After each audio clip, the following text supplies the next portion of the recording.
More than half of the public school districts in Wisconsin will be seeing less state money this year compared to last. And that's certainly true for the districts in La Crosse County. News 8's Kyle Dimke now joins us with more, with a closer look at the numbers. Well, the total amount of state aid available to public school districts this year was unchanged from last year. And that's part of the reason so many districts are receiving less funding for the 15-16 school year. Thankfully, educators kind of expected a drop in funding and planned accordingly.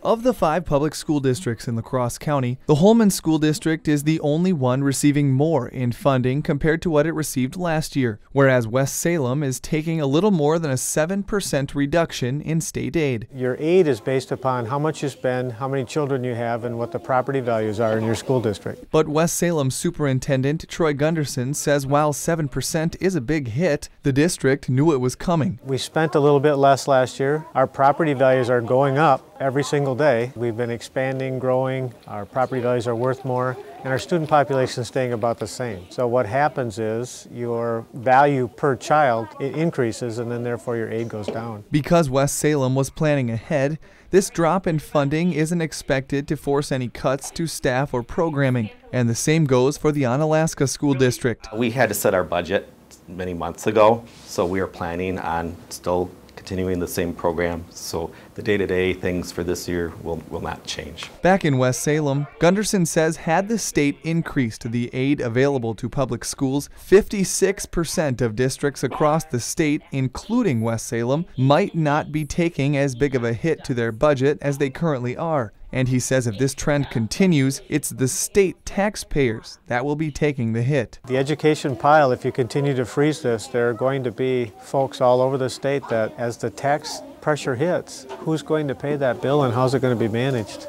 Be interesting to see. Troy Gunderson says the biggest pool of money in the state of Wisconsin budget is public education funding. So if lawmakers are trying to balance the budget, freezing that account is one way of helping balance things out. All right, thanks a lot, Kyle. Total aid amount statewide will be reduced later in the year by costs for the voucher program, then increased for categorical aid, which includes things like special education programming and transportation.